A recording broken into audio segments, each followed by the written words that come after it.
Lazare. Prologue.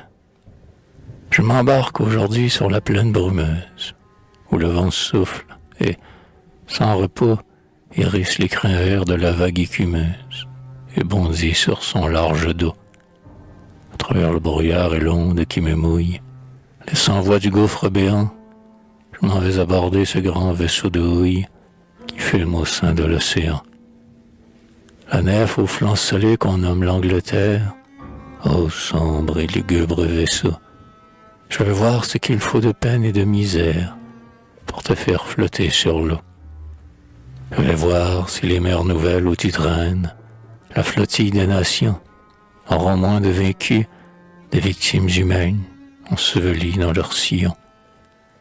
Si le pauvre Lazare est toujours de ce monde, et si, par ta voile emportée, toujours les maigres chiens lèchent la plaie immonde qui saignait à son flanc voûté. Ah, la tâche est pénible et grande, mon audace. Je ne suis qu'un être chétif, peut-être bien fou contre une telle masse d'aller heurter mon frêle esquif. Je sais que bien souvent, en puissante Angleterre, des rois et des peuples altiers ont vu leurs armements et leur grande colère se fondre en écume à tes pieds. Je connais les débris qui recouvrent la plage, les mâts rompus et les corps morts, mais il y a dans le ciel un Dieu qui m'encourage et qui m'entraîne loin des bords. Oh, toi, qui du plus haut de cette voûte ronde, d'un œil vaste et toujours en feu, sonde les moindres coins des choses de ce monde et perce les plus sombres lieux.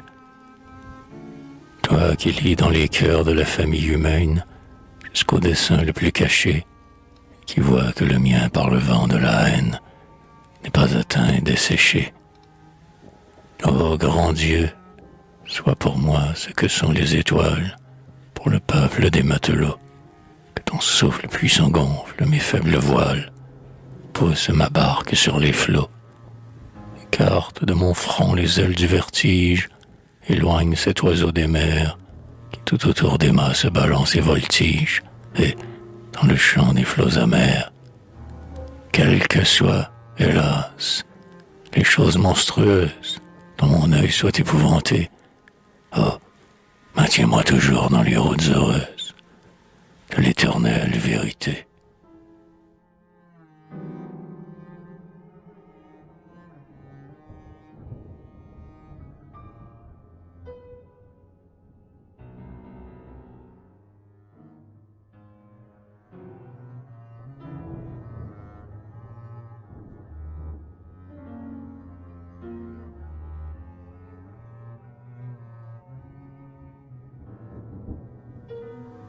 Londres. C'est un espace immense et d'une longueur telle qu'il faut pour le franchir un jour à l'hirondelle. Et ce n'est, bien au loin, que des entassements de maisons, de palais et de hauts monuments, plantés là par le temps sans trop de symétrie. Les noirs et longs tuyaux, clochers de l'industrie, ouvrant toujours la gueule, et de leur ventre chaud, exhalant dans les airs la fumée à long flot. De vastes dômes blancs et des flèches gothiques, flottant dans la vapeur sur des monceaux de briques. Un fleuve inabordable, un fleuve tout houleux, roulant sa vase noire en détours sinueux, et rappelant l'effroi des ondes infernales. De gigantesques ponts aux piles colossales, comme l'homme de Rhodes à travers leurs arceaux, pouvant laisser passer des milliers de vaisseaux. Une marée infecte est toujours avec l'onde, remportant les richesses du monde. Des chantiers en travail, des magasins ouverts, capables de tenir dans leurs flancs l'univers. Puis un ciel tourmenté, nuage sur nuage. Le soleil, comme un mort, le drap sur le visage, ou, parfois, dans les flots d'un air empoisonné, montrant comme un mineur son front tout charbonné. Enfin, dans un amas de choses, sombre, immense, un peuple noir, vivant et mourant en silence, des êtres par milliers suivant l'instinct fatal, et courant après l'or par le bien et le mal.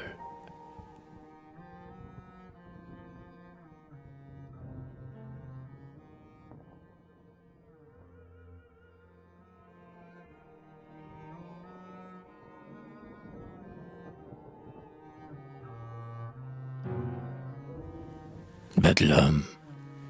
Ah, la mer est terrible au fort de la tempête.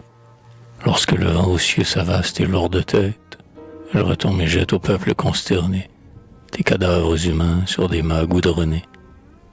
L'incendie est terrible autant et plus encore, quand de sa gueule en flamme il étreint et dévore, comme troupeau hurlant les immensités.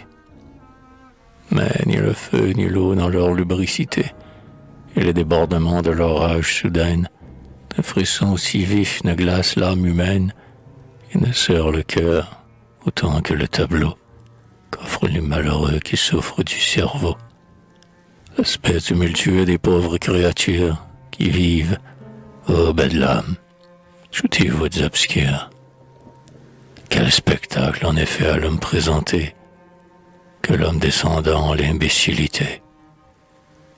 Voyez et contemplez, ainsi que dans l'enfance, c'est un torse tout nu retombant en silence sur des reins indolents, des genoux sans ressort, des bras flasques et mous, allongés sur le corps, comme les rameaux secs d'une vigne traînante.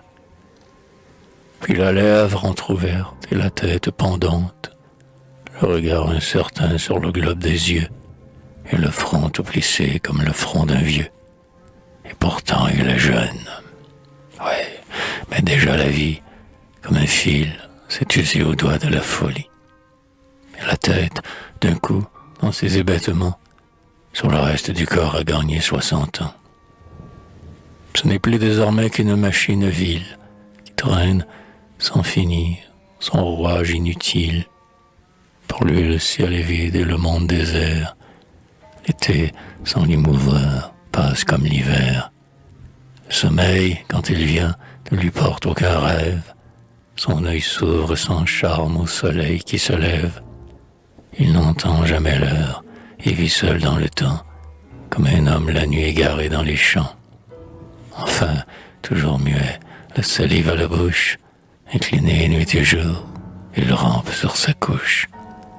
Car le rayon divin dans le crâne obscurci, l'âme ne soutient plus le poids de l'infini. Loin du ciel, il s'abaisse et penche vers la terre. La matière sans feu retourne à la matière. Maintenant, écoutez cet autre en son taudis, sur sa couche en désordre, et quel bond et quel cri. Le silence jamais n'habite en sa muraille. La fièvre est toujours là, le roulant sur la paille, et promenant, cruel, un tison sur son flanc. Ses deux yeux retournés ne montrent que le blanc. Ses poings, ses dents serrées ont toute l'énergie d'un ivrogne au sortir d'une sanglante orgie. S'il n'était pas au fer, malheur aux humains, qui tomberaient alors sous ses robustes mains. Malheur, la force humaine est doublant la démence. Laissez-la serrure en un espace immense. Libre, elle ébranlera les pierres des tombeaux, des plus hauts monuments, les solides arceaux. Ses bras musculeux et féconds en ruine soulèveraient un chêne et ses longues racines. Mais, couché sur la terre, en éternel effort, le malheureux s'épuise, et devant ses yeux torts, le mal, comme une rose effroyable jante, agite de la pourpre et des lames brûlantes. Et la destruction, vautour au bec crochu, voltige, nuit et jour, sur son front blême et nu.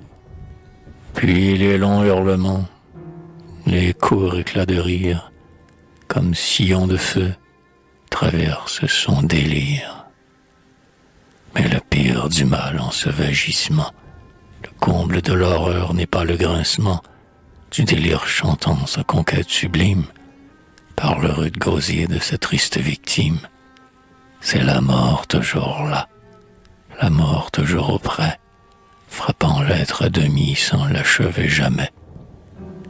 Et telles sont pourtant nos colonnes d'Hercule, les piliers devant qui tout s'arrête ou recule, les blocs inébranlés où les générations, l'une après l'autre, vont fendre et briser leur front. Le dilemme fatal au plus sage des hommes, le rendez-vous commun de tous tant que nous sommes, où l'un vient pour avoir trop vécu hors de soi, et naître en son logis resté tranquille et quoi. L'autre, parce qu'il a regardé sans mesure dans l'abîme sans fond de sa propre nature. Celui-ci par le mal, celui-là par vertu. Tous, hélas, quel que soit le mobile inconnu, par l'éternel défaut de notre pauvre espèce, la misère commune et l'humaine faiblesse. Et de ce large cercle où tout semble aboutir, où les deux pieds entrés, l'on ne peut plus sortir, où que, roi, noble et prêtre, enfin la tourbe humaine, tourne au souffle du sort comme une paille vaine. La porte la plus grande, le plus vaste seuil, par où passe le plus de monde, c'est l'orgueil. L'orgueil, l'orgueil impur, est la voie insensée qui, de nos jours, conduit presque toute pensée à l'inepte folie ou l'aveugle fureur. Ô Bedlam, monument de crainte et de douleur, d'autres pénétreront plus avant dans ta masse. Quant à moi, je n'ai plus qu'à détourner la face et dire que ton temple, aux antres étouffants, est digne pour ses dieux d'avoir de tels enfants, que le ciel brumeux de la sombre Angleterre peut servir largement de dôme au sanctuaire.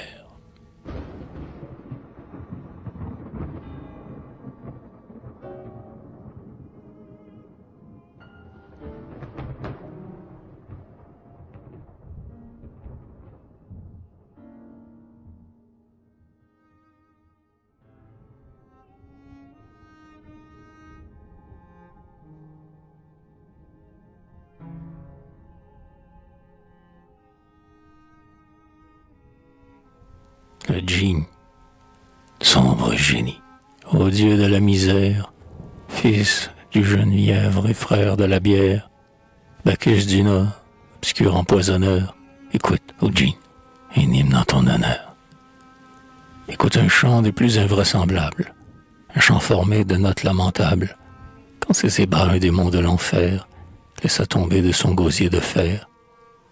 C'est un écho du vieil hymne de fête, qu'autant jadis à travers la tempête, on entendait au rivage normand, lorsque coulait l'hydromel écumant. Une clameur sombre et plus rude encore que le hurrah dont le peuple s'entore, les transports de l'ivresse, autrefois épouvantaient le fond de ces grands bois. Dieu des cités, à toi la vie humaine, dans le repos et dans les jours de peine, à toi les ports, les squares, les ponts, les noirs faubourgs et leurs détours profonds, le sol entier sous son manteau de brume.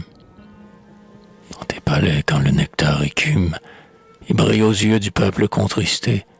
Christ lui-même est un Dieu moins fêté que tu ne l'es, car pour toi tout se donne, l'enfance rose et se sèche et se fane, les frais vieillards souillent leurs cheveux blancs, les matelots désertent les haubans, et par le froid, le brouillard et la bise, la femme vend jusqu'à sa chemise. Du gin, à plein verre, garçon.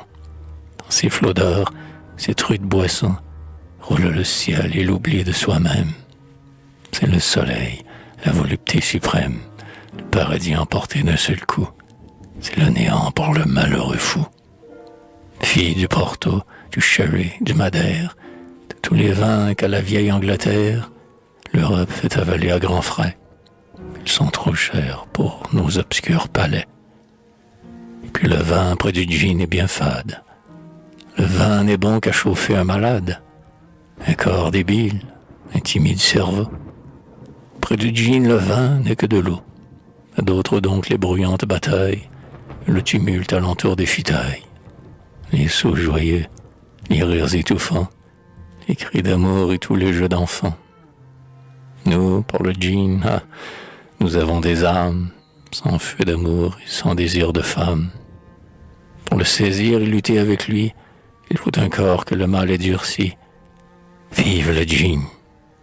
Au fond de la taverne, sombre hôtelière, à l'œil hagard et terne, démence, viens nous décrocher les peaux.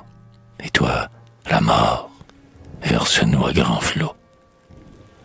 Hélas, la mort est bientôt à l'ouvrage, et pour répondre à la clameur sauvage, son maigre bras frappe comme un taureau le peuple anglais au sortir du caveau. Jamais typhus, jamais peste sur terre, plus promptement n'abattit la misère. Jamais la fièvre, au bon Dieu échangeant, ne rongea mieux la chair des pauvres gens. La peau devient jaune comme la pierre, l'œil sans rayon s'enfuit sous la paupière. Le front prend l'air de la stupidité, et les pieds seuls marchent comme en santé. Pourtant, au coin de la première rue, comme un cheval qu'un boulet frappe et tue, le corps s'abat, et sans pousser un cri, roulant en bloc sur le pavé, meurtri, il reste là dans son terrible rêve, jusqu'au moment où le trépas l'achève. Alors on voit passer sur bien des corps, des chariots, des chevaux aux pieds forts. Au tronc d'un arbre, au trou d'une crevasse, l'un tristement accroche sa carcasse, l'autre en passant l'onde du haut d'un pont, plonge d'un saut dans le gouffre profond. Partout le djinn échancelle et s'abîme, partout la mort emporte une victime. Les mères même, en rentrant pas à pas, laissent tomber les enfants de leurs bras. Les enfants, aux yeux des folles mères, vont se briser la tête sur les pierres.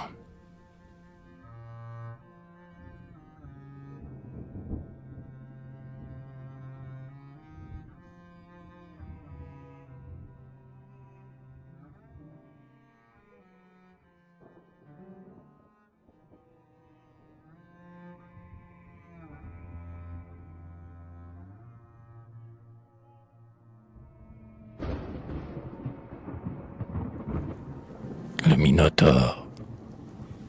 Allons, enfants, marchons la nuit comme le jour, à toute heure, à tout prix, il faut faire l'amour. Il faut, à tout passant que notre vue enflamme, vendre pour 10 shillings nos lèvres et nos âmes. On prétend qu'autrefois, on est payé fort bas, un monstre mugissant, au poitrail de taureau, tous les ans dévorait en ses sombres caresses 50 beaux enfants, vierges aux longues tresses. C'était beaucoup, grand Dieu. Mais notre monstre, nous, et notre dévorant aux épais cheveux roux, notre taureau, c'est Londres en débauche nocturne, portant sur les trottoirs son amour taciturne. Le vieux Londres a besoin d'immoler tous les ans ses amours honteux plus de 50 enfants. Pour son vaste appétit, il ravage la ville, il dépeuple les champs, et par 60 000 au moins vont tomber sous ses coups, les plus beaux corps du monde et les cœurs les plus doux. Mais hélas, d'autres sont nés sur la plume et la soie, d'autres ont hérité des trésors de la joie.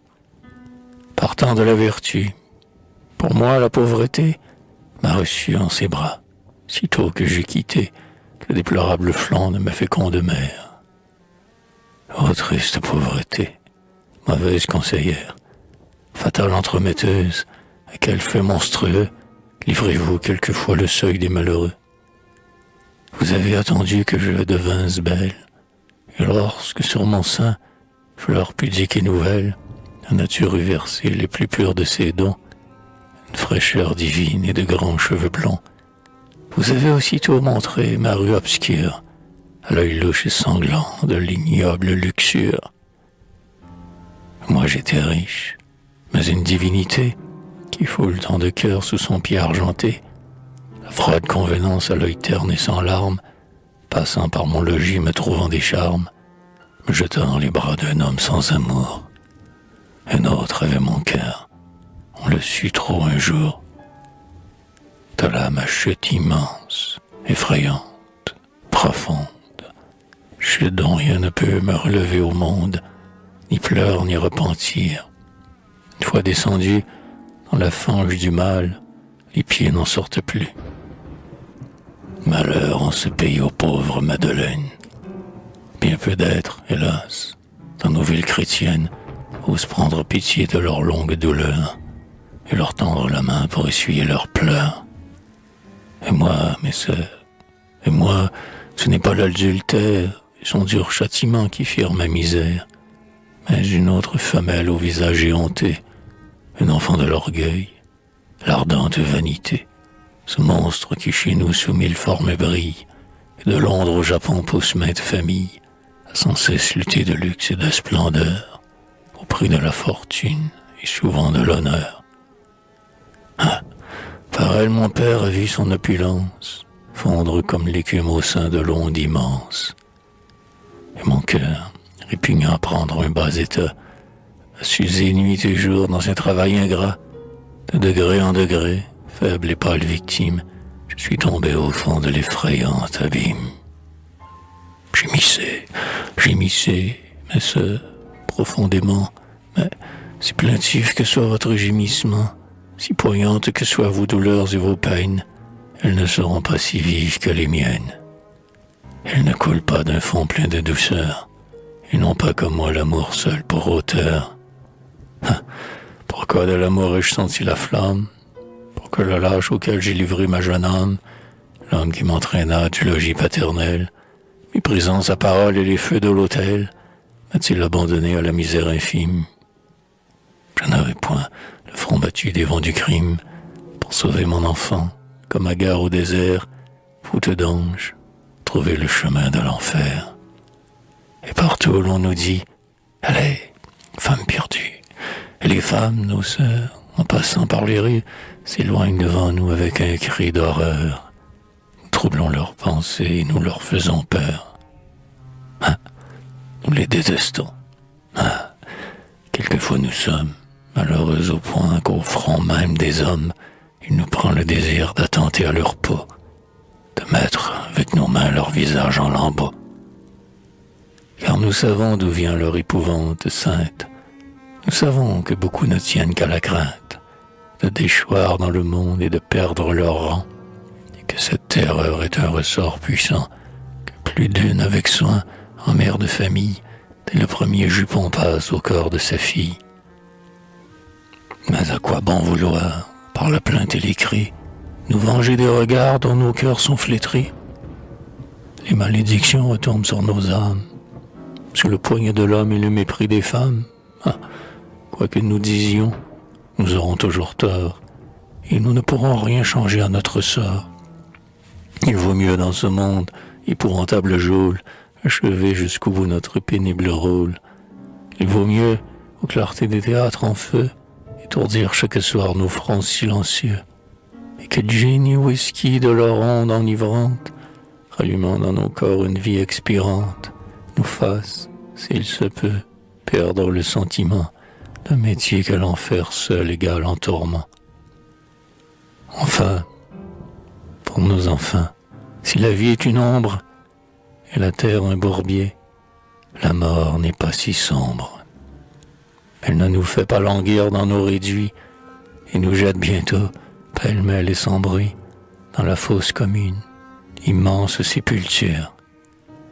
Ô mort, quel que soit l'aspect de ta figure, l'effet de tes yeux creux sur les pâles humains, quand sur nos corps usés tu poseras les mains, ton étreinte sera plus douce qu'on ne pense. Car, au même moment où fuira l'existence, comme un sanglant troupeau de vautours destructeurs, nous verrons s'envoler les voraces douleurs et les mille fléaux dont les griffes impures faisaient tomber nos chairs en sale pourriture. Alors, mes sœurs, marchons la nuit comme le jour, à toute heure, à tout prix. Il faut faire l'amour, il le faut. Ici-bas le destin nous a fait pour garder le ménage et les femmes honnêtes.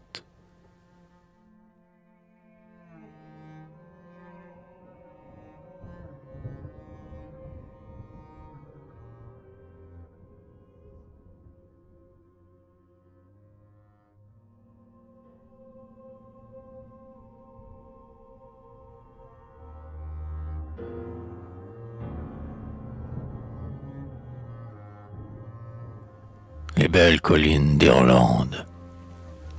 Le jour où j'ai quitté le sol de mes aïeux, le verdoyant terrain et ses belles collines, pour moi ce jour-là fut un jour malheureux. Les vents embaumés inondent les poitrines. Tout est si beau, si doux, les sentiers, les ruisseaux, les eaux que les rochers distillent aux prairies, et la rosée en perles attachées aux rameaux, aux terres de mon cœur, aux collines chéries. Pourtant, pauvres gens, pêle-mêle et nu-pieds, sur le pont des vaisseaux près de mettre à la voile, hommes, femmes, enfants, nous allons par milliers chercher aux cieux lointains une meilleure étoile. La famine nous ronge au milieu de nos champs, et pour nous les cités regorgent de misère. Nos corps nus et glacés n'ont pour tout vêtement que les haillons ont trouvé de la riche Angleterre. Pourquoi d'autres que nous mangent-ils les moissons, que nos bras en sueur sèment dans nos plaines? Pourquoi d'autres ont-ils pour habiller les toisons, dont nos lacs ont lavé les magnifiques laines? Pourquoi ne pouvons-nous rester au même coin, et, tous enfants, puiser à la même mamelle? Pourquoi les moins heureux s'en vont-ils le plus loin? Pourquoi quittons-nous la terre maternelle? Ah, depuis bien longtemps, tel est le vent fatal, qui loin des champs aimés nous incline la tête, le destin ennemi qui fait du nid natal de notre belle terre un pays de tempête. Le mépris et la haine, pour ma patrie, hélas.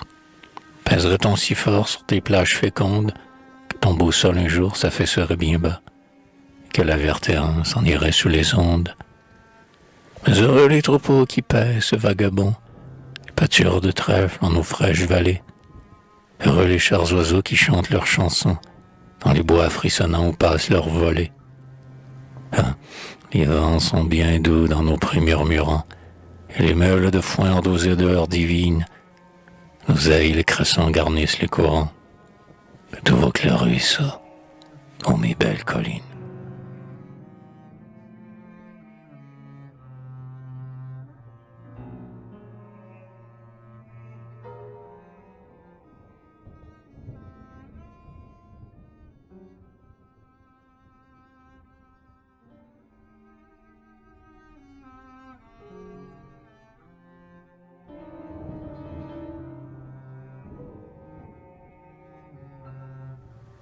La lyre d'airain. Quand l'Italie en délie, l'Allemagne aux blonds cheveux, se partagent toutes deux les plus beaux fils de la lyre. Hélas, non moins cher aux dieux, la ténébreuse Angleterre, en son île solitaire, ne sent vibrer sous sa main qu'un luth aux cordes d'airain. Hein, pour elle, Polymnie, la mère de l'harmonie, n'a que de rudes accents. Les bruits de ses fabriques sont les hymnes magnifiques et les sublimes cantiques qui viennent frapper ses sens. Écoutez, écoutez, enfants des autres terres, enfants du continent, prêtez l'oreille au vent, qui passe sur le front des villes ouvrières et ramasse au vol comme flot de poussière les cris humains qui montent de leurs flancs. Écoutez ces soupirs, ces longs gémissements que vous laissent tomber leur aile vagabonde, et puis vous me direz si les musiques au monde qui surpassent en terreur profonde les chants lugubres qu'en ces lieux des milliers de mortels élèvent jusqu'aux cieux. Là, tous les instruments qui vibrent à l'oreille sont enfants vigoureux du cuivre ou de l'airain. Ce sont des balanciers dont la force est pareille à 100 chevaux frappés d'un aiguillon soudain. Ici, comme un taureau, la vapeur prisonnière hurle, mugit au fond d'une vaste chaudière, et, poussant dehors deux immenses pistons, fait crier sans rouet à chacun de leurs bonds. Plus loin, à travers l'air, des milliers de bobines, tournant avec vitesse et sans qu'on puisse voir, comme 1000 serpents aux langues assassines, dardent leur sifflement du matin jusqu'au soir. C'est un choc éternel d'étage en étage, un mélange confus de leviers, de rouages, de chaînes, de crampons se croisant, se heurtant, un concert infernal qui va toujours grondant, et dans le sein duquel un peuple au noir visage, un peuple de vivants rabougris chétifs, mêle comme chanteur des cris sourds et plaintifs. Ô maître, bien que je sois pâle, bien qu'usé par de longs travaux, mon front vieillisse et mon corps mâle a besoin d'un peu de repos. Cependant, pour un fort salaire, pour avoir plus d'âle et de bœuf, pour revêtir un habit neuf, il n'est rien que je n'ose faire. Vainement la consomption, La fièvre et son ardent poison lancent sur ma tête affaiblie les 100 spectres de la folie. Maître, j'irai jusqu'au trépas, et si mon corps ne suffit pas, j'ai femme, enfants que je fais vivre. Ils sont à toi, je te les livre. Ma mère, que de mots dans ces lieux nous souffrons, l'air de nos ateliers nous ronge les poumons, et nous mourrons, les yeux tournés vers les campagnes. Hein? Que ne sommes-nous habitants des montagnes, ou pauvres laboureurs dans le fond d'un vallon, alors traçant en paix fertile sillon, ou paissant des troupeaux, penchant des collines, l'air embaumé des fleurs serait notre aliment, et le divin soleil notre chaud vêtement. Et s'il faut travailler sur terre, nos poitrines ne se briseraient pas sur de froides machines, et la nuit nous laissant respirer ses pavots, nous dormirions enfin comme les animaux. Pleurez, criez, enfants dont la misère de si bonheur a ployé les genoux. Plaignez-vous bien, les animaux sur terre, les plus soumis à l'humaine colère, sont quelquefois moins malheureux que nous. La vache pleine et dont le terme arrive reste à l'étable, et sans labeur nouveau, paisiblement sur une couche oisive, va déposer son pénible fardeau. Et moi, malgré le poids de mes mamelles, mes flancs endurcis, mes douleurs maternelles, je ne dois pas m'arrêter un instant. Il faut toujours travailler comme avant, vivre au milieu des machines cruelles, monter, descendre et risquer en passant, de voir broyer par leur dure ferraille l'œuvre de Dieu dans mes jeunes entrailles. Malheur au mauvais ouvrier qui pleure au lieu de travailler. Malheur au fainéant, au lâche, à celui qui manque à sa tâche et qui me prive de mon gain. Malheur, il restera sans pain. Alors, qu'on veille sans relâche, qu'on tienne les métiers en jeu, je veux que ma fabrique en feu écrase toutes ses rivales, et que le coton de mes halles, en quittant mes brûlantes salles, pour habiller le genre humain, me rentre à flot d'or dans la main. Et le bruit des métiers de plus fort recommence, et chaque lourd piston dans la chaudière immense, comme les deux talons d'un fort géant qui danse, s'enfonce et se relève avec un surfracas. Les leviers ébranlés entrechoquent leurs bras, les rouets étourdis, les bobines actives, lancent leurs cris aigus, et les clameurs plaintives, les humaines chansons plus cuisantes, plus vives, se perdent au milieu de ce sombre chaos, comme un cri de détresse au vaste sein des flots. Ah, le hurlement sourd des vagues sur la grève, les cris des dogues de Fingal, le sifflement des pins que l'ouragan soulève et bat de son souffle infernal, la plainte des soldats déchirés par le glaive, la balle et le boulet fatal, tous les bruits effrayants que l'homme entend ou rêve, à ce concert n'ont rien d'égal. Car cette noire symphonie, aux instruments d'airain, à l'archet destructeur, ce sombre oratorio qui fait saigner le cœur, sont chantés souvent en partie par l'avarice et la douleur. Et vous, heureux enfants d'une douce contrée, où la musique voit sa belle fleur pourprée, sa fraîche rose au calice vermeil, croître à briller sans peine aux rayons du soleil, vous rencontrez souvent dans cette courte vie de gens mous et perdus au bras de la folie, parce que doux viveurs, sans ennui, sans chagrin, vous respirez par trop la divine ambroisie, que cette fleur répand sur vos brûlants chemins.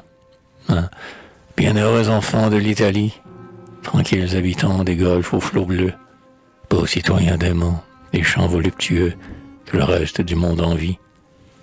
Laissez dire l'orgueil au fond de ces frimas, et bien que l'industrie, ouvrant de larges bras, y penche à flots dorés sur la face du monde, les trésors infinis de son urne féconde, enfants dégénérés, oh, ne vous pressez pas d'échanger les baisers de votre enchanteresse et les illusions qui naissent sous ses pas contre les dons de cette autre déesse qui veut bien des humains soulager la détresse, mais qui, le plus souvent, ne leur accorde, hélas, qu'une existence rude et fertile en combat, ou, pour faire grand peine un gain de quelques sommes, Le fer use le fer, et l'homme use les hommes.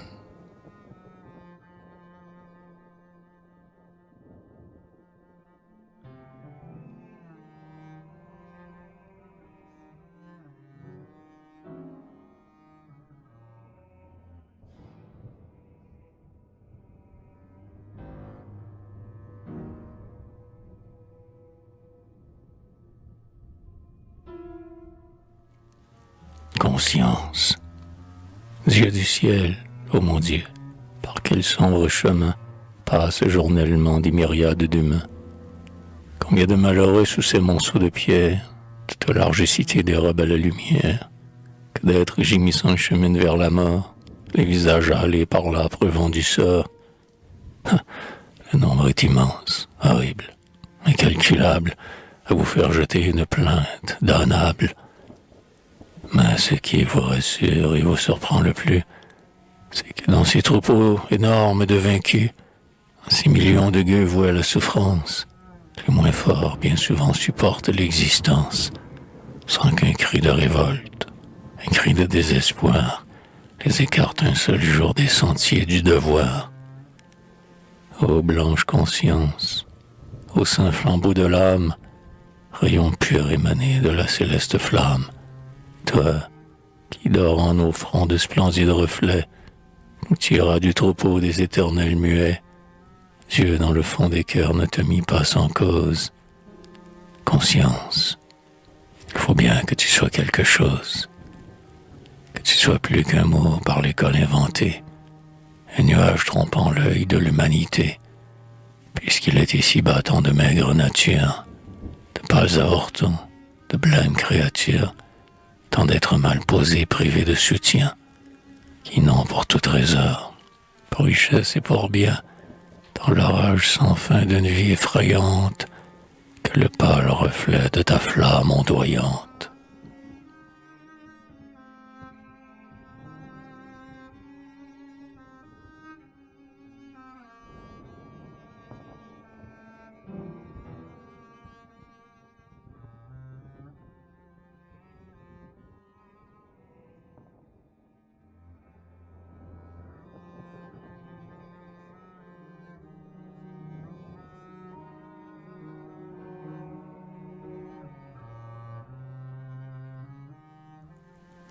La Tamise. Oh, toi qui marches en silence, le long de ce rivage noir, et qui regarde l'onde immense, avec les yeux du désespoir. Où vas-tu?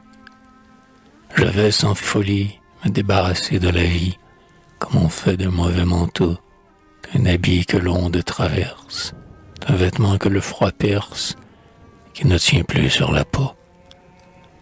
À la mort, enfant d'Angleterre, à la mort comme un indévot, à la mort quand sur cette terre la vie abonde à large flot, quand le pavé comme une enclume, jour et nuit étincelle, fume, et quand, armé d'un fort poitrail, le chef encore droit sur le buste, tu peux fournir un bras robuste et des reins puissants au travail. Travail, est bien facile à dire, travail.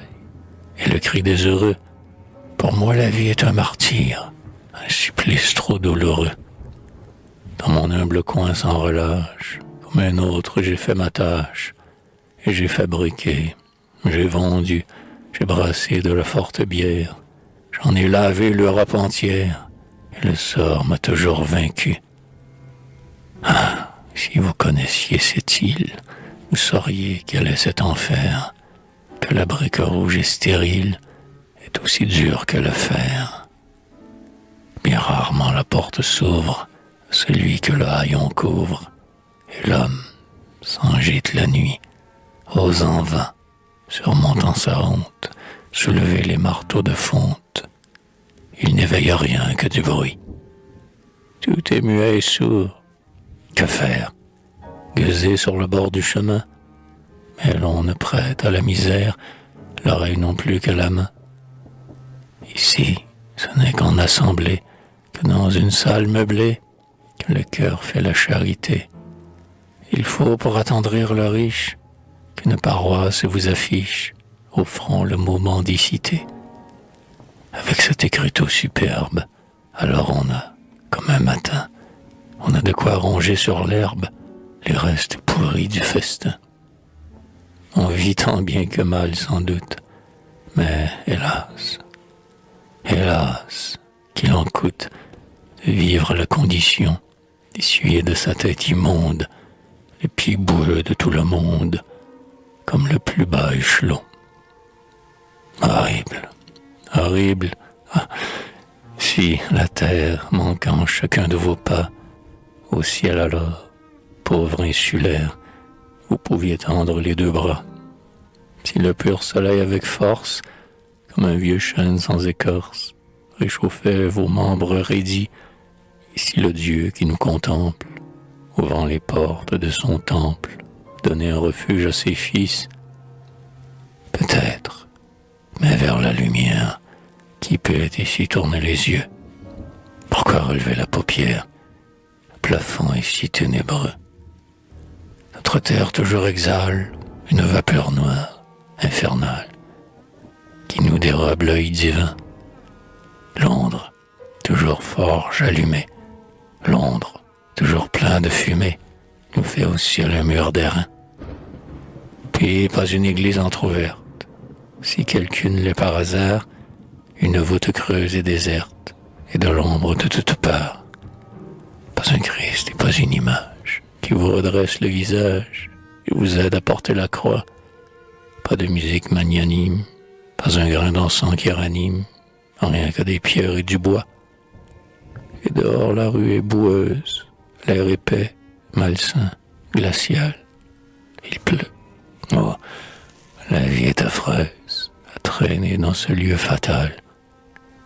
L'âme qui veut briser sa chaîne, l'âme souffrante à peu de peine, a forcé sa prison de chair, quand ce cachot, triste édifice, est sous un ciel rude, impropice, si tristement glacé par l'air.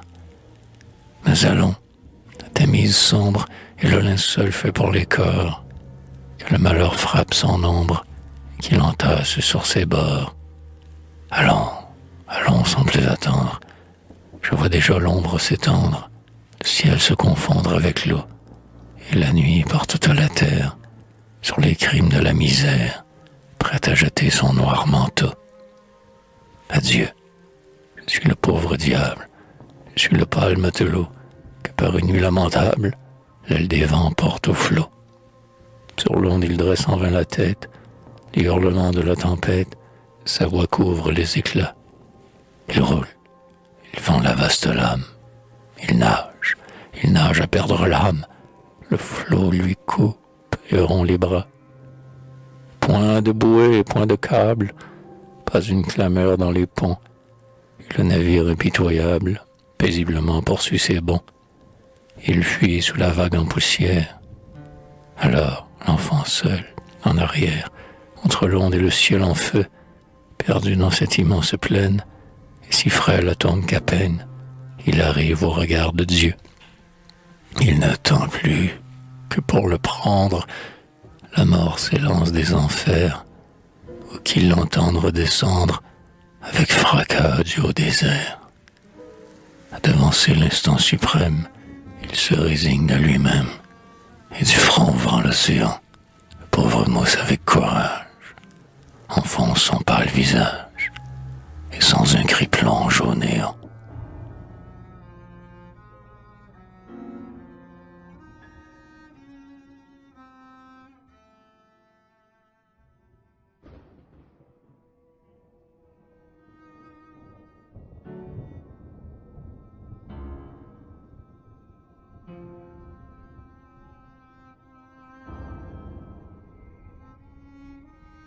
Le fouet. Courbez, courbez les rangs, tendez le dos, soldats, et vous, soldats bourreaux, frappez à tour de bras. Frappez, n'épargnez point ces robustes épaules, contre la discipline ils ont failli, les drôles. Et l'homme, enfant du ciel, image du Très-Haut, c'est, comme l'animal, courbé sans dire un mot. Et l'instrument cruel, armé de ses 9 queues, s'élance, en perçant l'air, sur les épaules bleues. Mort la peau frissonnante, et bientôt fait sortir un sang que l'honneur seul devait faire jaillir. Ah, sais-tu donc point qu'aujourd'hui la nature, Albion, se révolte au seul mot de torture, que la philosophie a noyé sous les os, jusqu'au dernier charbon des bûchers infernaux, que les durs chevalets, les pénibles entraves, et tous les châtiments réservés aux esclaves, aujourd'hui sont en poudre et le jouet du vent? Tu ne peux l'ignorer. Et pourtant, comme avant, tu retiens près de toi la barbarie antique. Hélas, non seulement par-delà l'Atlantique, le foie résonne encore, et ses nœuds destructeurs déchirent les reins noirs des pauvres travailleurs, mais même dans ton sein, à tes yeux, sous ta face, de coups abrutissants la loi frappe ta race. Pour le moindre tort déshonore le flanc de tes plus pauvres fils qui te vendent leur sang. Vieille et triste Albion, ô matrone romaine, il est temps d'abroger ta coutume inhumaine, de remplacer enfin l'ignoble châtiment, malgré les laures hautains de ton vieux parlement. Ah, fais vite, de peur que le monde en reproche ne t'appelle bientôt Albion, cœur de roche, et partout ne proclame à haute et forte voix que dans l'ingratitude on a trempé tes lois, que les rouges gardiens de ton trône immobile, les défenseurs sacrés des champs et de la ville, tes murailles de chair, tes soldats valeureux, sont traités par tes mains comme on traite les bœufs, et tous les blancs troupeaux, en heure de la prairie, que sans ménagement l'on mène à la tuerie, et qui, le ventre plein de trèfle et de gazon, accourent à la mort à grands coups de bâton.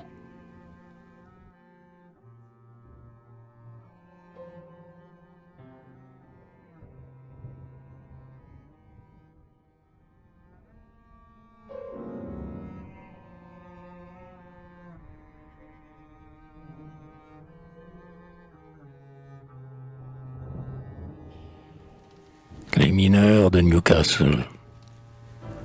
Que d'autres sur les monts boivent à gorge pleine des vents impétueux la bienfaisante haleine, sinon de l'offrant d'un air suave et pur. Que d'autres, emportés par des voiles légères, passent comme les vents sur les ondes amères et sillonnent sans fin leur magnifique azur. Que d'autres, chaque jour, emplissent leurs paupières des rayons colorés de la chaude lumière, contemple le ciel dans ses feux les plus beaux. Que d'autres, près d'un toit festonné de verdure, travaillent tout le jour au sein de la nature et s'endorment le soir au doux chant des oiseaux. Ils ont reçu du ciel un regard favorable. Ils sont nés, ces mortels, sous une étoile aimable et sous le signe heureux d'un mois splendide et chaud. Et la main du Seigneur, qui sur terre dispense la peine et le plaisir, la mort et l'existence, leur a fait large part et donné le bon lot. Quant à nous, prisonniers comme des villes esclaves, nous sommes pour la vie enfermés dans des caves, non pour avoir des lois souiller la majesté, mais parce que, du jour où nous vînmes au monde, la misère au cœur dur, notre nourrice immonde, nous marqua pour la peine et pour l'obscurité.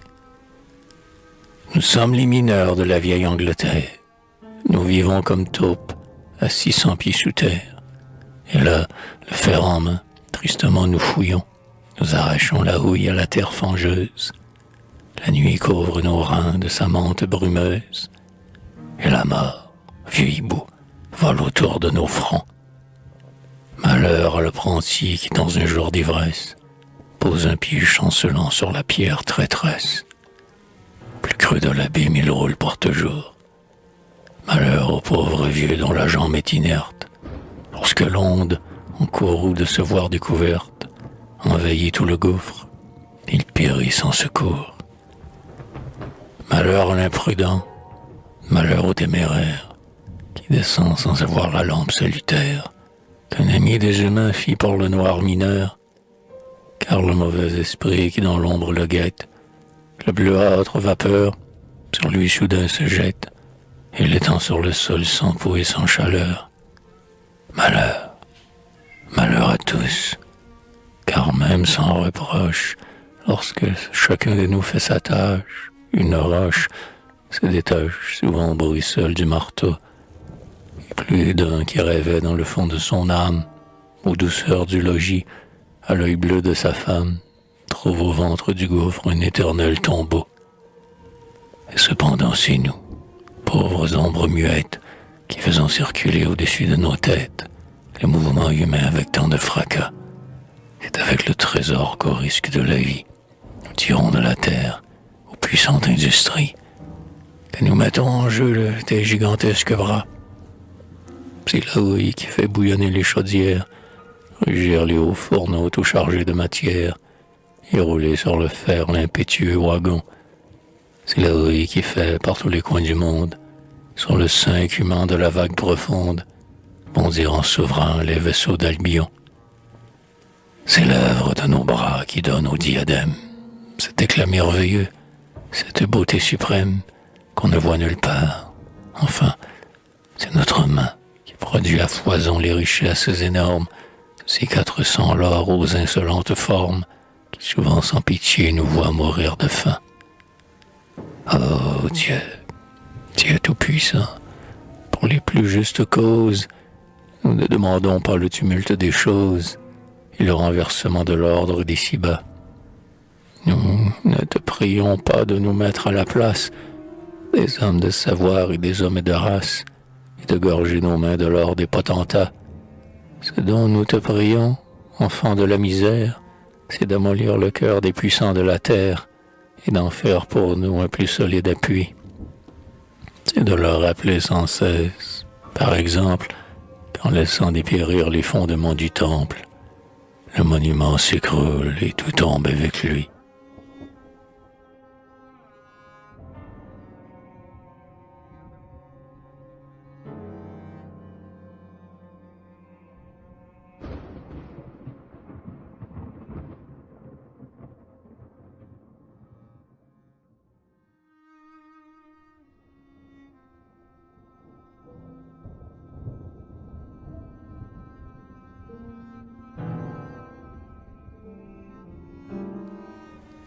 Westminster, Westminster, Westminster.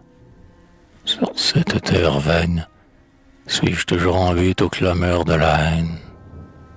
Avant d'avoir subi le jugement de Dieu, suis-je au regard des miens toujours digne du feu?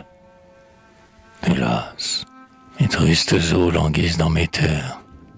Mon domaine appartient à des mains étrangères, et l'on peut voir un jour les hauts temps furieux, enfants déshonorés de l'empire des cieux, de leur souffle impur chasser ma cendre illustre et balayer mes os comme les os d'un rustre.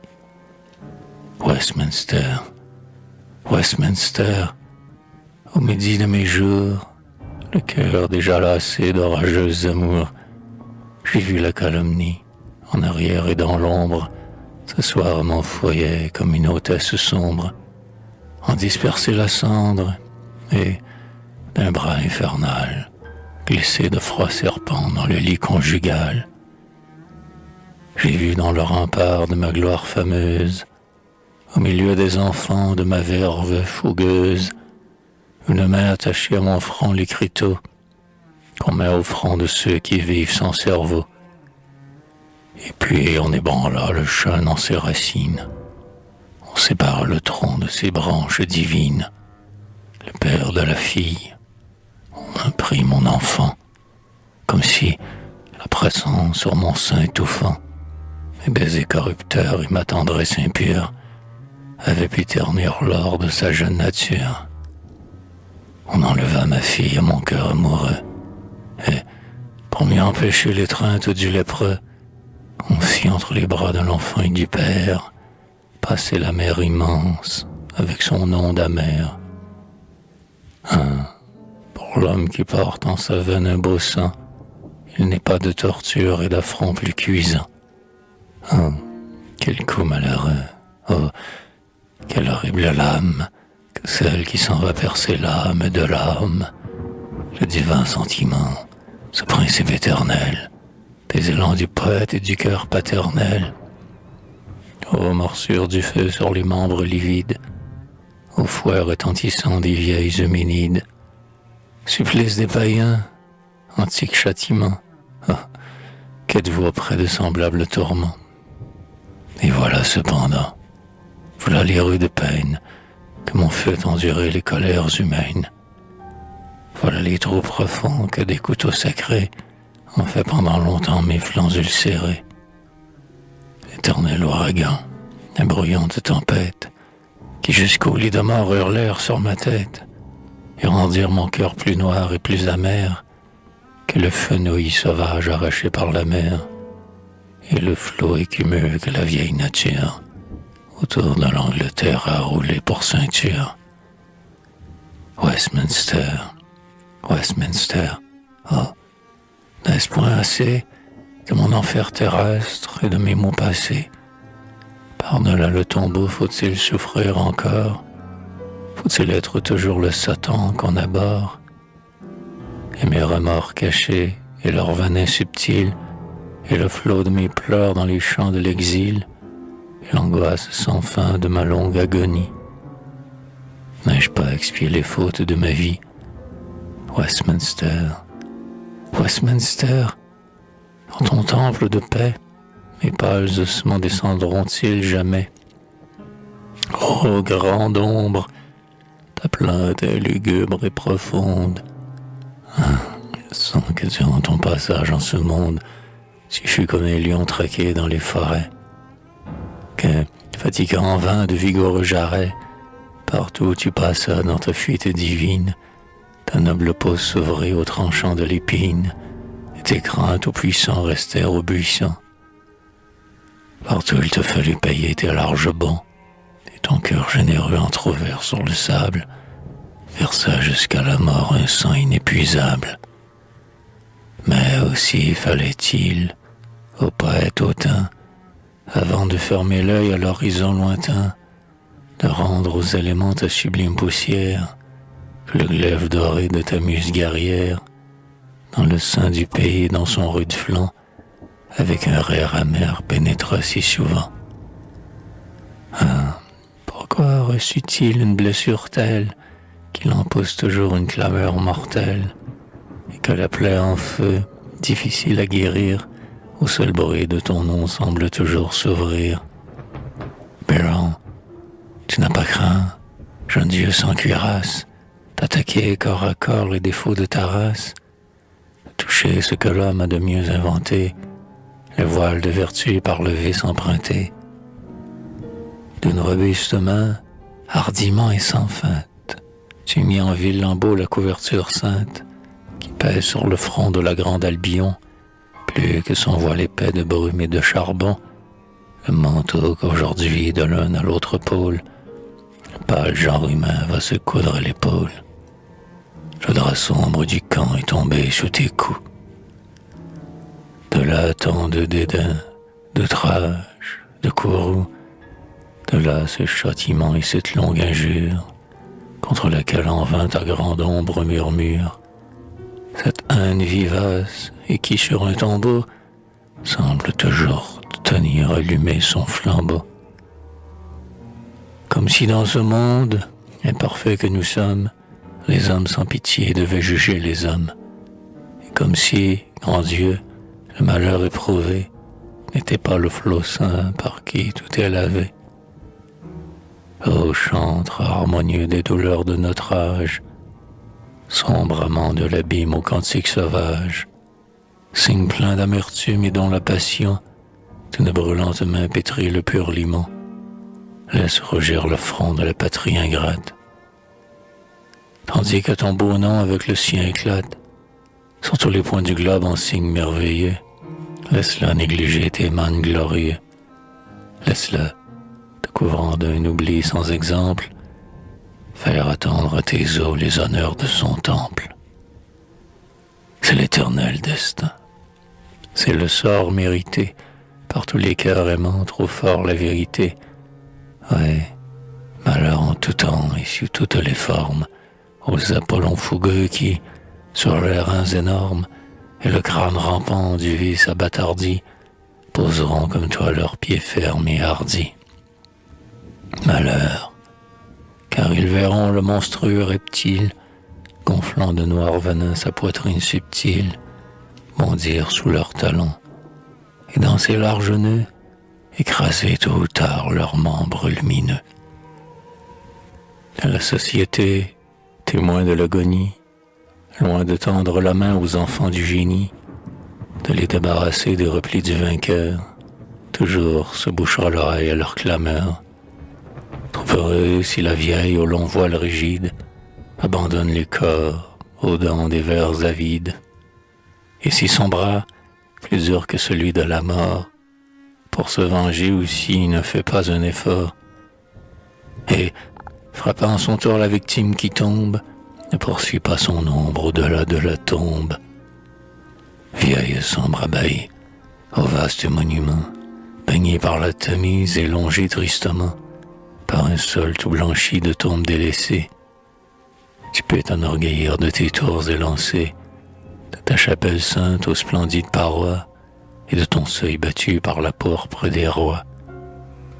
Tu peux, sur le granit de tes lugubres dalles, étaler fièrement tes pompes sépulcrales, sublime dormeur de tes tombeaux noircis, tes princes étendus sur leurs coussins durcis, et tous les morts fameux dans la patrie entière conservent avec respect l'éclatante poussière.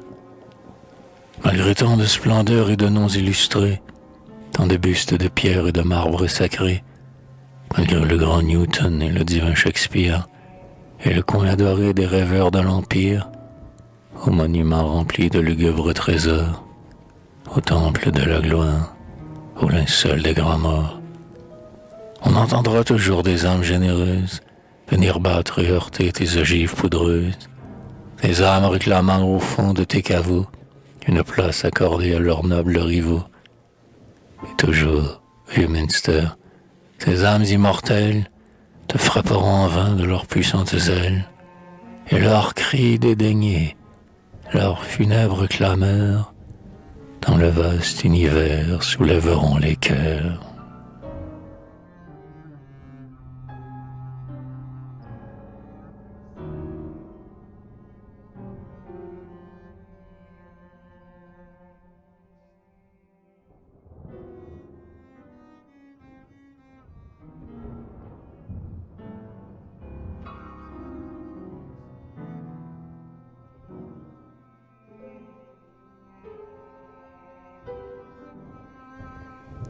La menace et la corruption. Le hosting sont dressés et le sabbat commence. Vieille corruption, entends-tu le pays frémir et s'agiter comme une mer immense, au vent des passions qui soulèvent ses fils? As-tu bien élargi l'antique conscience? Ô filles à l'œil sanglant, aux entrailles des reins, aux ma digne compagne, aux puissantes menaces, pour corrompre le cœur du peuple souverain, avec toi j'ai lutté d'impudeur et d'audace, et je pense, ma sœur, que ce n'est pas en vain. Moi, sous le vent du Nord, au fond de sa chaumière, j'ai couru visiter plus d'un pauvre électeur, et là j'ai fait entendre au pâle censitaire qu'il serait dépouillé de son toit protecteur s'il refusait son vote au Seigneur de la terre. Moi, mes larges mains l'or a fui par torrent. Le fleuve ardent partout s'est ouvert une issue, irrésistible, il a franchi le seuil des grands, et retombant en pluie au milieu de la rue, pénétré sans effort jusqu'au dernier rang.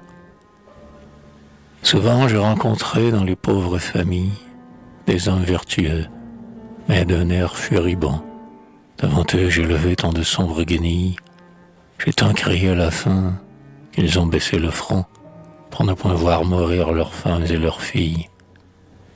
Quelquefois j'ai vu l'or épouvanter les cieux, alors aux ouvriers sans travaux ni commandes, j'ai promis tant de braques de portées écumeux, tant de poissons salés, tant de rouges viandes, que le ventre a dompté les cœurs consciencieux. Il est vrai que toujours de généreuses âmes tonneront contre nous dans le temple des lois, que l'on nous flétrira des noms les plus infâmes. Mais qu'importe, après tout, le bruit de quelques voix contre le fort issu de nos puissantes trames. Ah, depuis 500 ans n'est-ce point notre sort tout nouveau parlement, comme bête sauvage, nous traque avec ardeur et toujours à grande heure, car l'amour du pouvoir croissant d'âge en âge, notre couple vaincu renaît toujours plus fort. En vain, chaque parti nous chasse à coups de pierre, vieux partisans du pape, austères protestants, lorsque vient le moment d'étaler les bannières pour obtenir l'empire. Ah, tous en même temps, étant en secret leurs mains rudes et fières. Pour nous anéantir, il faudrait ici-bas du riche à tout jamais déraciner l'engeance, mais ce germe doré ne s'extirpera pas. La richesse toujours obtiendra la puissance, toujours le malheureux lui cédera le pas. Ah, nous sommes vraiment d'une forte nature. Nous sommes les enfants du pouvoir infernal, de ce pouvoir caché dans toute créature, qui mène toute chose à son terme fatal, et fait que rien de beau dans ce monde ne dure. Oh, menace, ma sœur, à grands pas avançons, déjà la foule ardente, au bruit de la fanfare, roule autour des hostings en épais tourbillon, pour emporter d'assaut le scrutin qu'on prépare. Fais jaillir la terreur du fond de tes poumons. Mais toi, corruption, répands l'or à main pleine, verse le flot impur sur l'immense troupeau, qu'il envahisse tout, les hostings et la reine, et que la liberté, présente à ce tableau, voile son front divin de sa toge romaine.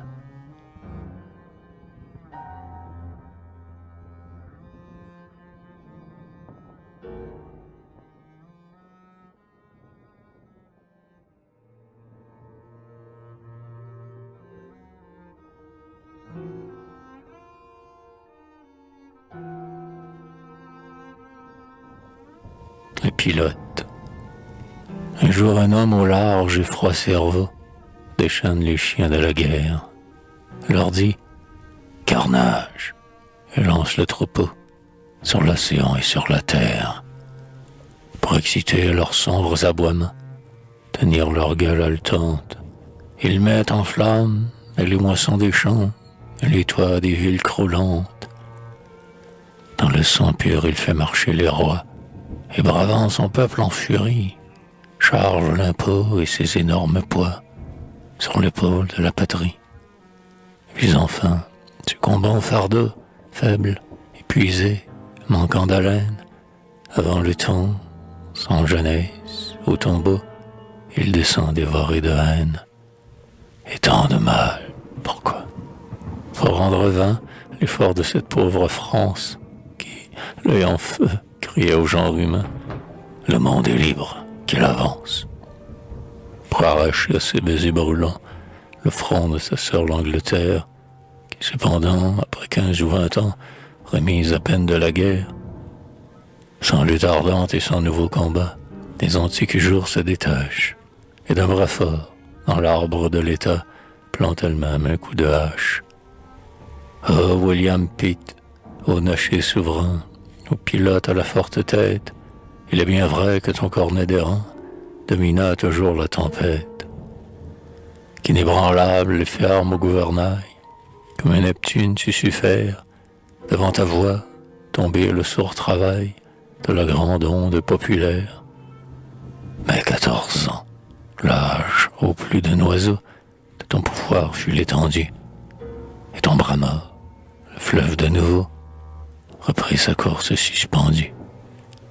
Ah, le fou rire a dû prendre à l'enfer au bruit de tes gestes sublimes, car pour un temps si court, au cœur de fer, fallait-il donc tant de victimes? Fallait-il donc faire pleuvoir le sang, comme la nuit au ciel éclate, et revêtir la terre et l'océan de larges manteaux d'écarlate?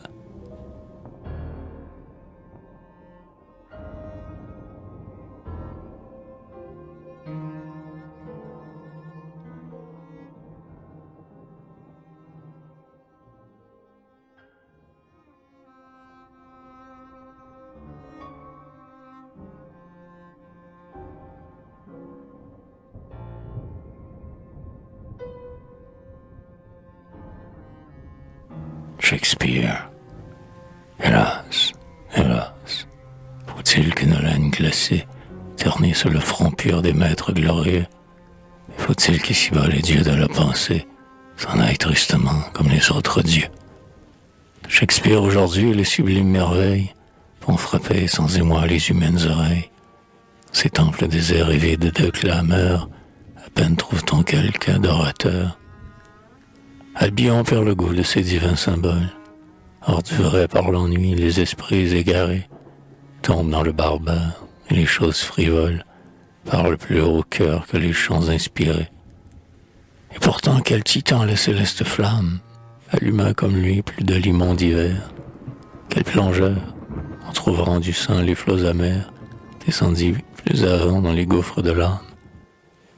Quel poète vit mis au fond du cœur humain les sombres passions, ces reptiles énormes, dragons impétueux, monstres de mille formes, se tordre et s'agiter. Quel homme de sa main sut, comme lui, les prendre au fort de leurs ténèbres et, découvrant leur face à la pure clarté, faire comme un Hercule au monde épouvanté, entendre le concert de leurs plaintes funèbres. Ah, toujours verra-t-on d'un pied lourd et brutal sur son trône bondir la stupide matière, et l'anglais préférer une fausse lumière au sublime reflet de l'astre impérial. Qu'en est-il fait du beau sur cette terre sombre, et doit-il sous la nuit se perdre entièrement? Non, non, la nuit peut bien jeter au ciel son ombre, elle n'éteindra pas les feux du firmament.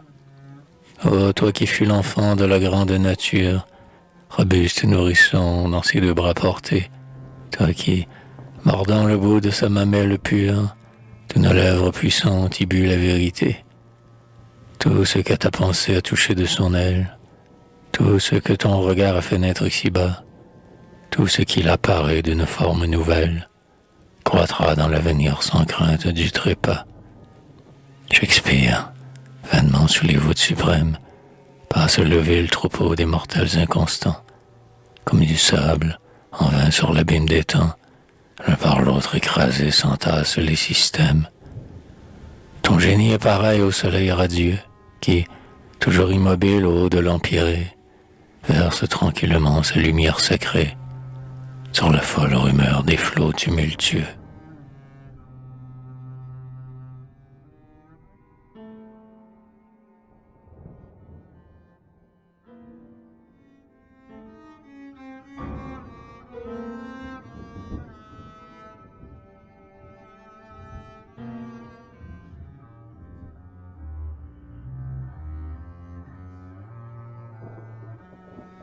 Le spleen, c'est moi qui, du fond des siècles et des âges, fit blanchir le sourcil et la barbe des sages. La terre à peine ouverte au soleil souriant, c'est moi qui, sous le froc des vieux rois d'Orient, avec la tête basse et la face pensive, du haut de la terrasse et de la tour massive, jetai cette clameur au monde épouvanté. Vanité, vanité, tout n'est que vanité. C'est moi qui mis l'Asie au cerf d'Alexandre, qui plus tard changeait Rome en un grand tas de cendres, et qui, menant son peuple éventrer les lions, sur la pourpre latine enfanter les Nérons. Partout j'ai fait tomber bien des dieux en poussière, j'en ai fait arriver d'autres à la lumière, et sitôt qu'ils ont vu dominer leurs autels, à leur tour j'ai brisé ces nouveaux immortels. Ici-bas rien ne peut m'arracher la victoire. Je suis la fin de tout, le terme à toute gloire. Le vautour déchirant le cœur des nations, la main qui fait jouer les révolutions. Je change constamment les besoins de la foule, et partant le grand lit où le fleuve humain coule. Ah, nous te connaissons. Ce n'est pas aujourd'hui que tu passes chez nous et qu'on te nomme ennui. Prince des scorpions, fléau de l'Angleterre. Au sein de nos cités fantômes solitaires, jour et nuit l'on te voit, maigre et décoloré, courir on ne sait où comme un chien égaré. Que des fois, fatigué de mâcher du gingembre, dans ton mois le plus cher, dans ton mois de novembre, à d'horribles cordons tu suspends nos enfants, ou leur ouvres le crâne avec des plombs brûlants. Arrière tes lacets, ta poudre maudite, avec tes instruments va-t'en rendre visite aux malheureux chargés de travaux continus. Ô sanglant médecin, va voir les gueux tout nus, que la vie embarrasse, et qui, sur chaque voie, présente à la mort une facile proie. Les mille souffreteux qui, sur leur noir grabat, se plaignent d'être mal et de n'en finir pas. Prends le monstre, et d'un coup termine leur misère. Mais ne t'avance pas sur nos parcs et nos terres. Respecte les richards, et ne traîne jamais ton spectre maigre et jaune autour de nos palais. Et que me feront moins les soucis et les plaintes, et les gémissements de vos races éteintes. Il faut bien que, jouant mon rôle de bourreau, je remette partout les hommes de niveau. Ô corrompus, ô vous que mon haleine enivre, et qui ne savez plus comment faire pour vivre, qui sans cesse flottant, voguant de mer en mer, sur vos planches de bois arpentez l'univers. Cherchez au loin le vin et le libertinage, et, passant par la France, allez voir à l'ouvrage, sur son rouge établi le sombre menuisier, travaillant un coupable et le rognant d'un pied. Semez l'or et l'argent comme de la poussière. Pour vos ventres blasés, fouillez l'onde et la terre. Inventez des plaisirs de toutes les façons, que l'homme et l'animal soient les sanglants jetons, et les dés palpitants des jeux épouvantables, où viendront s'étourdir vos âmes lamentables. Que vos ardents regards, sous des poings vigoureux, les hommes assommés tombent comme des bœufs, et que, sur le gazon des vallons et des plaines, chevaux et cavaliers expirent sans haleine.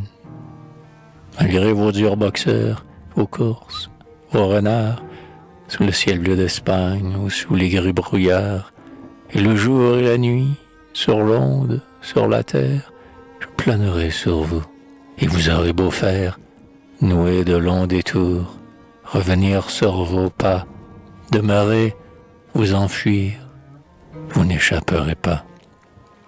J'épuiserai vos nerfs à cette rude course, et nous irons ensemble, en dernière ressource, heurter, toi le temps, le seuil ensanglanté de ton temple de bronze, au froid de cruauté.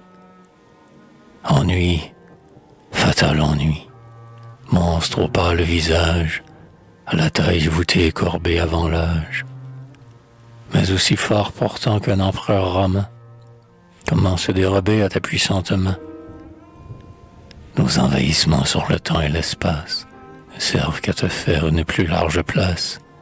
Nos vaisseaux à vapeur et nos chemins de fer à te mener vers nous plus vite de l'enfer. Lutter est désormais chose inutile et vaine. Sur l'univers entier ta victoire est certaine. Et nous nous inclinons sous ton vent destructeur, comme un agneau muet sous la main du tondeur. Verse à ton gré tes vapeurs homicides. Fais de la terre un champ de bruyères arides. De la voûte céleste un pays sans beauté, et du soleil lui-même un orbe sans clarté. Hébète tous nos sens, et ferme leurs 5 portes, aux désirs les plus vifs, aux ardeurs les plus fortes. Dans l'arbre des amours jette un ver malfaisant, sur la vigne en fleurs un rayon flétrissant, mieux que le vil poison, que l'opium en poudre, que l'acide qui tue aussi prompt que la foudre, que le blanc arsenic et tous les minéraux, ouvrage ténébreux des esprits infernaux. Fais circuler le mal sur le globe où nous sommes, jusqu'au dernier tissu ronge le cœur des hommes. Et lorsque bien repu, vampire sensuel, tes lèvres sans feu le plus chétif mortel aura livré sa veine aride et languissante, que la terre vaincue est toujours gémissante, au bras du suicide abandonne son corps, et, sombre coroner, que l'ange noir des morts rende enfin ses verdicts sur le globe sans vie, si j'y ai un monde mort pour cause de folie.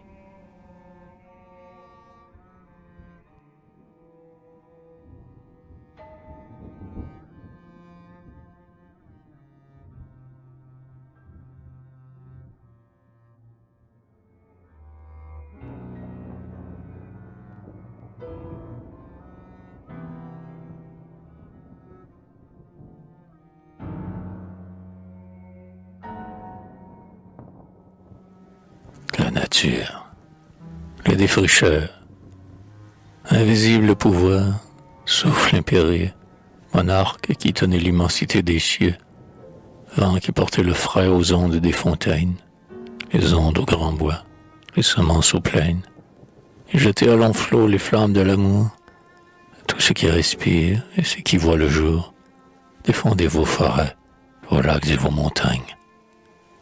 Et toi, sombre empereur des humides campagnes, qui tient étroitement, comme un triton nerveux, la terre toute blonde dans tes bras amoureux, redouble tes clameurs, tes murmures sauvages.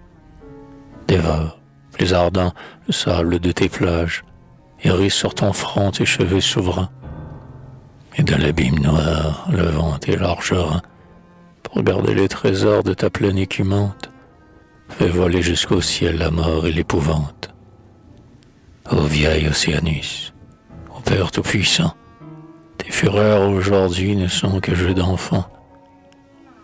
Que nous font les sans-voix des bruyantes tempêtes, les mondes dans les cieux se brisant sur nos têtes? L'éclair livide et jaune et la foudre en éclat n'ébranlent pas notre âme et ne l'abattent pas.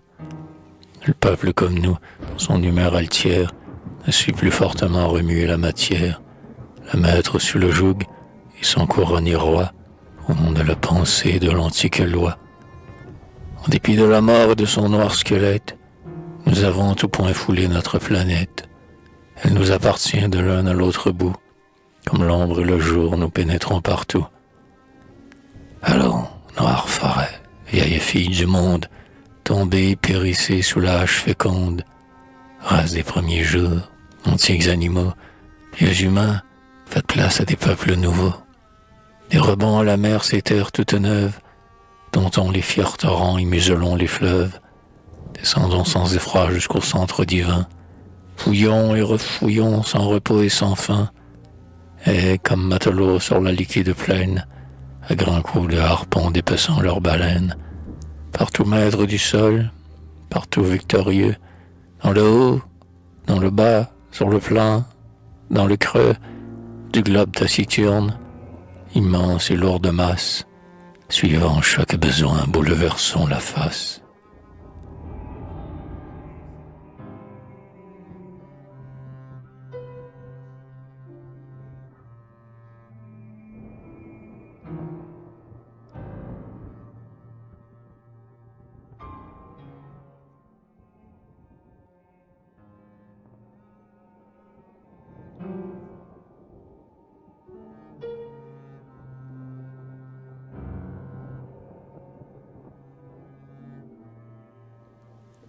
Le poète. Ah, ce vouloir immense en un si petit corps, cette force cachée en de faibles ressorts, saisissent mon esprit de terreur sans pareil, et je sens que le monde en toutes ses merveilles ne nous présente pas de prodige plus beau et de levier plus fort que l'homme et son cerveau. Et pourtant, au milieu de ce chant de victoire, dans mon âme descend une tristesse noire. Le regret comme une ombre obscurcit mon front nu, et je ne songe plus qu'à pleurer le vaincu. Et je m'écrie alors, ah, sur l'œuvre divine, verra-t-on sans respect se vautrer la machine, et comme hippopotame, insensible animal, fouler toute la terre avec un pied brutal? Ou les cieux verront-ils luire leurs voûtes rondes, si 1000 pieds impurs viennent ternir les ondes? Que diront les glaciers si leur neigeux sommet descendent dans la plaine et s'abaissent jamais? Et l'aigle, si, quittant le pays des nuages, au dieu brûlant du jour, il ne rend plus d'hommage. Et la grande verdure et ses tapis épais, et les hauts monuments des antiques forêts, les chênes, les sapins et les cèdres immenses, le plein déroulement de toutes les semences, si l'active matière une vie ne croît que par l'ordre de l'homme, au signal de son doigt, les êtres diront, chacun dans son entrave, l'enfant de la nature a fait sa mère esclave. Oh nature, nature, amante des grands cœurs, mère des animaux, des pierres et des fleurs, inépuisable flanc et matrice féconde d'où s'échappent sans fin les choses de ce monde. Est-il possible, ô toi dont le genou puissant sur le globe nouveau berça l'homme naissant, que tu laisses meurtrir ta céleste mamelle par les lourds instruments de la race mortelle, que tu laisses bannir ta suprême beauté des murs envahissants de l'humanité, et que tu ne sois plus, comme dans ta jeunesse, notre plus cher amour, cette bonne déesse qui, mêlant son sourire à nos simples travaux, des habitants du ciel nous rendait les égaux, éternisait notre âge et faisait de la vie un vrai champ de blé d'or toujours digne d'envie. Mais hélas, si les destins veulent qu'à larges pas, fuyant et reculant devant nos attentats, tu remontes aux cieux et tu livres la terre à des enfants ingrats et plus forts que leur mère, ô nourrice plaintive, ô nature, prends-moi et laisse-moi vers Dieu retourner avec toi.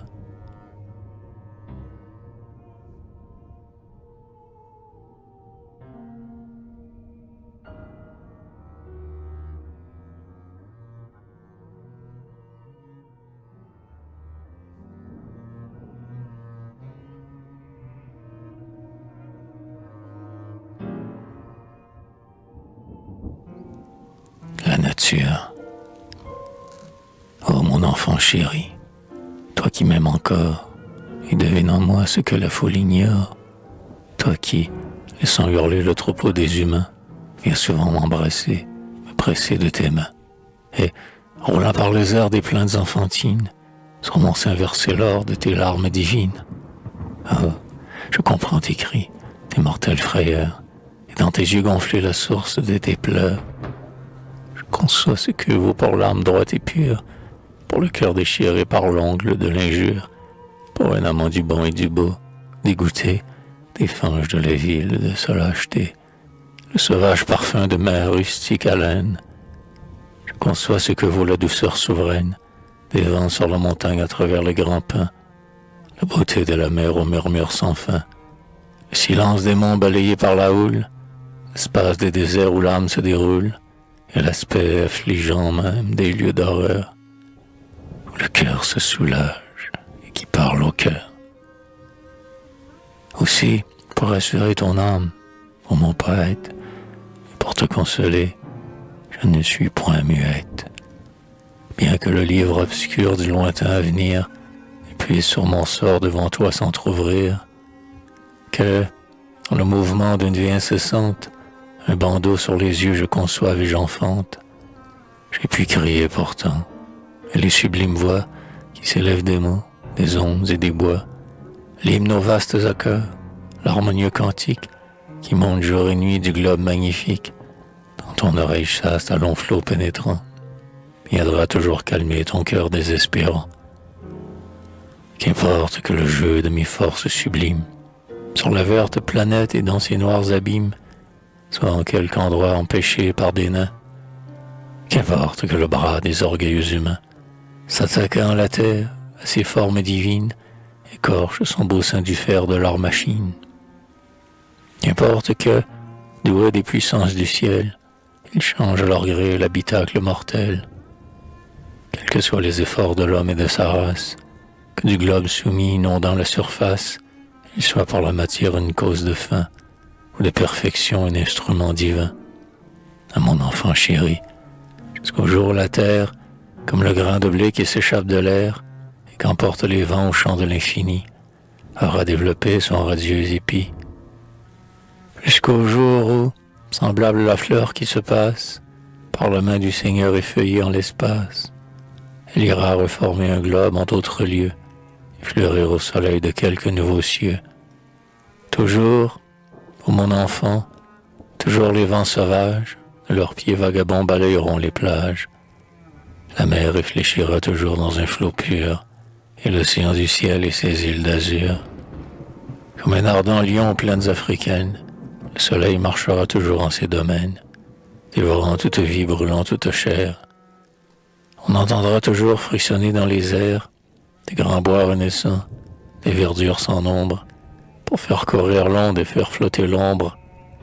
Toujours on verra luire un sommet argenté, pour les oiseaux divins, l'aigle et la liberté.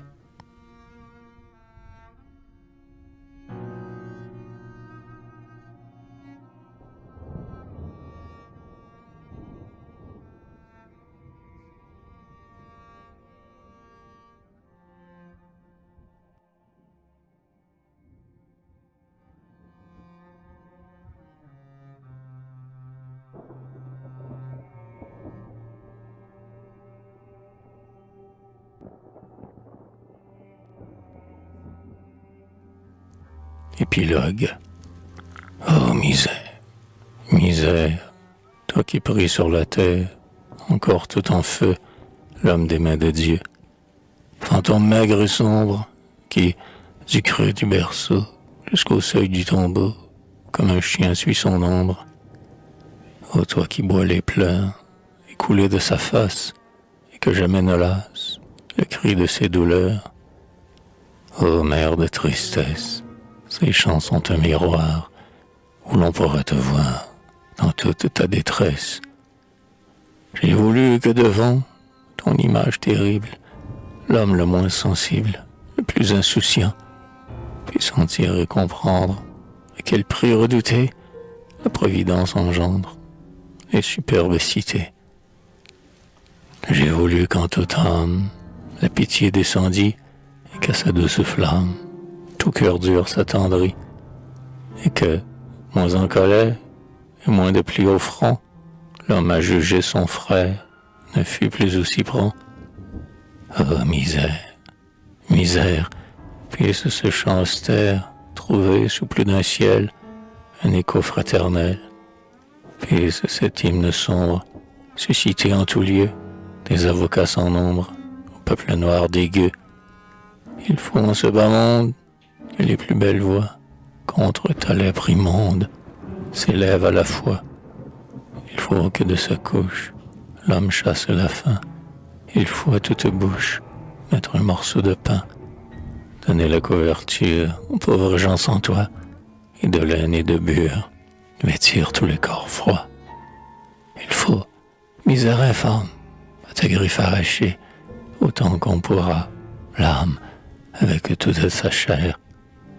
Hélas, dans cette tâche, quel que soit son effort, son labeur sans relâche, jusqu'au jour de la mort, si bien que fasse l'homme pour amoindrir le mal et réduire la somme de l'élément fatal.